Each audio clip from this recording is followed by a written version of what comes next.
ನಮಸ್ಕಾರ ರೀ ಎಲ್ಲ ನನ್ನ ಯೂಟ್ಯೂಬ್ ಮಂದಿಗೆ ನಿರ್ಮಲಾ ಎಸ್.ಎಮ್ ಯೂಟ್ಯೂಬ್ ಚಾನಲ್ಗೆ ಸ್ವಾಗತ ರೀ. ಇವತ್ತು ನಾನು ಭಾಳ ಹೆಲ್ದಿಯಾಗಿರುವಂಥ ಮೆಂತಿ ಪಲ್ಯ ರೆಸಿಪಿನ ಶೇರ್ ಮಾಡ್ಲತ್ತೀನಿ ರೀ.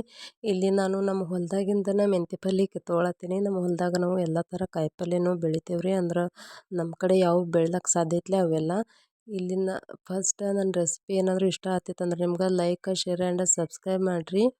ಇಲ್ಲ ಮೆಂತಿ ಪಲ್ಯ ಹೆಂಗೆ ಸೋಸ್ಕೋದಂತ ಹೇಳತ್ತೀನಿ, ನೀವು ಹೆಂಗೆ ಸೋಸ್ಕೋತೀರಿ ನೋಡಿರಿ. ಇಲ್ಲಿ ನಾನು ತೆಳಗಿನ ಬಡ್ಡಿ ಅಟ್ಟೆ ತೆಗಿಲತ್ತೀನಿ, ಯಾಕಂದರೆ ಇದು ಭಾಳ ಎಳೆ ಸಬ್ಸಿ ಪಲ್ಯ ಐತಿ ಆ್ಯಂಡ್ ಪ್ಯೂವರ್ ಐತಿ. ನನ್ನ ಕಣ್ಣು ಮುಂದೆನೇ ಬೆಳೆದಿರೋದ್ರಿಂದ ನಾ ತೆಳಗಿನ ಬಡ್ಡಿ ಅಟ್ಟೆ ತೊಗೊಂಡು ಚೆನ್ನಾಗಿ ಸೋಸ್ಕೊಂಡಿನಿ. ಮತ್ತು ಇದನ್ನ ಹೆಂಗೆ ಹೊಳ್ದತ್ತಂದ್ರೆ ಅಂದ್ರೆ ಭಾಳ ಸಣ್ಣಗೆ ಹೊಳ್ಕೊಳ್ಳೋದು. ನಾ ಇಲ್ಲಿ ಒಂದು ಕುಡುಗೆಯಲ್ಲೇ ಹೊಳ್ಕೊಳತ್ತೀನಿ. ನೀವು ಇಳಿಗಿಲಿ ಹೊಳ್ಕೊರಿ ಅಥವಾ ಚಾಕುದಿಂದರೇ ಕಟ್ ಮಾಡ್ಕೊರಿ. ಸಣ್ಣದಾಗಿ ಕಟ್ ಮಾಡ್ಕೊರಿ. ಆದಷ್ಟು ಎಷ್ಟು ಸಣ್ಣ ಸಾಧ್ಯ ಆಕತ್ಲೆ ಅಷ್ಟು ಸಣ್ಣಂಗೆ ಕಟ್ ಮಾಡ್ಕೊರಿ.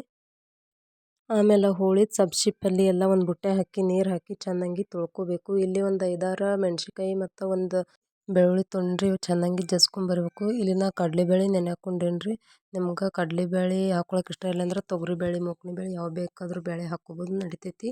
ಇಲ್ಲಿ ಒಂದು ಕಡಾಯಿ ಇಟ್ಕೊಂಡೇನಿ ರೀ. ಕಡಾಯಿದಾಗ ಎಣ್ಣೆ ಹಾಕ್ಲತ್ತೀನಿ. ಎಣ್ಣೆ ಕಾದ್ಮೇಲೆ ನಾವೇನು ಜಜ್ಜಿ ಇಟ್ಕೊಂಡಿದ್ದೇವಲ್ಲ ಮೆಣ್ಸಿನ್ಕಾಯಿ ಮತ್ತು ಬೆಳ್ಳುಳ್ಳಿ ಆ ಪೇಸ್ಟ್ನ ಹಾಕ್ಕೊಳತ್ತೀನಿ ರೀ. ಚೆನ್ನಾಗಿ ಇದನ್ನ ಎಣ್ಣೆ ಒಳಗೆ ಫ್ರೈ ಮಾಡ್ಬೇಕು ರೀ. ಆಮೇಲೆ ಹೋಳಿದ ಏನು ಸಬ್ಸಿ ಪಲ್ಯ ಅಲ್ಲಿ ತೊಳ್ಕೊಂಡಿದ್ದೇವಲ್ಲ ಅದನ್ನೂ ಕೂಡ ಇದ್ರೊಳಗೆ ಹಾಕ್ಕೋಬೇಕು ರೀ. ಹಾಕ್ಕೊಂಡು ಚೆಂದಂಗೆ ಮಿಕ್ಸ್ ಮಾಡಬೇಕು ಎಲ್ಲ. ಅದು ಎಣ್ಣೆಯಾಗ ಹುರಿಬೇಕು ರೀ ಪಲ್ಯ ಎಲ್ಲ. ಅಂದ್ರೆ ಒಂದು ಸ್ವಲ್ಪನೂ ನೀರು ಹಾಕೋದಿರಂಗಿಲ್ಲ ಇಲ್ಲಿ. ಈಗ ಲೋ ಫ್ಲೇಮ್ದಾಗಿಟ್ಟು ಚೆಂದಂಗೆಲ್ಲ ಮಿಕ್ಸ್ ಮಾಡಿಕೊಂಡು ಫ್ರೈ ಮಾಡ್ಕೋಬೇಕು ರೀ. ಎಲ್ಲನೂ ಚೆನ್ನಾಗಿ ಫ್ರೈ ಮಾಡ್ಕೋಬೇಕು ಕೈ ಬಿಡಲಾರ್ದಂಗೆ. ಈಗ ಪಲ್ಯದ ಎಲ್ಲ ನೀರಂಶ ಕಮ್ಮಿ ಆಗ್ಲತ್ತಿರ್ತೈತಿ. ಈಗ ನಾವು ಇದಕ್ಕೆ ಕಡಲೆಬೇಳೆ ಹಾಕ್ಕೊಂಡ್ರಿ, ನೆನೆಸಿರುವಂಥ ಕಡಲೆಬೇಳೆ ಹಾಕ್ಕೊಳತ್ತಿದ್ದೆವು.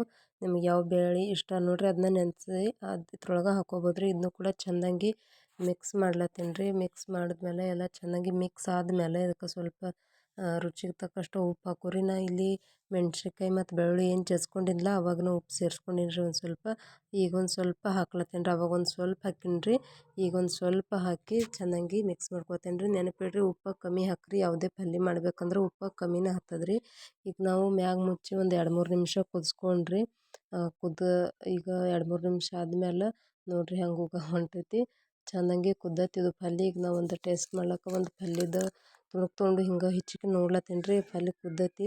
ಭಾಳ ಅಂದ್ರೆ ಭಾಳ ಹೆಲ್ದಿ ಇರ್ತೈತೆ ರೀ. ಮತ್ತು ಇದು ಬಾಣ್ತಿಯರಿಗಂತೂ ಹೇಳಿ ಮಾಡಿಸಿದ ಪಲ್ಯ ರೀ. ಯಾಕಂದ್ರೆ ತಾಯಿ ಎದೆ ಹಾಲು ಅಮೃತ ಸಮಾನ ರೀ. ಹಾಗೆ ಎದೆ ಹಾಲು ಹೆಚ್ಚಾಗೋದು ಈ ಪಲ್ಯದಿಂದ ಭಾಳ ಅಂದ್ರೆ ಭಾಳ ಬೆನಿಫಿಟ್ ಇರ್ತೈತೆ ರೀ. ಈ ಸಬ್ಸಿ ಪಲ್ಯ ಮತ್ತು ಬಿಸಿ ಬಿಸಿ ಜೋಳದ ರೊಟ್ಟಿ ಮಸ್ತ್ ಅಂದ್ರೆ ಮಸ್ತ್ ಕಾಂಬಿನೇಷನ್ ಇರ್ತೈತೆ ರೀ. ಭಾಳ ಅಂದ್ರೆ ಭಾಳ ಟೇಸ್ಟಿಯಾಗಿರ್ತೈತೆ ರೀ. ಇಷ್ಟ ಆದ್ರೆ ಲೈಕ್ ಶೇರ್ ಸಬ್ಸ್ಕ್ರೈಬ್ ಮಾಡಿರಿ.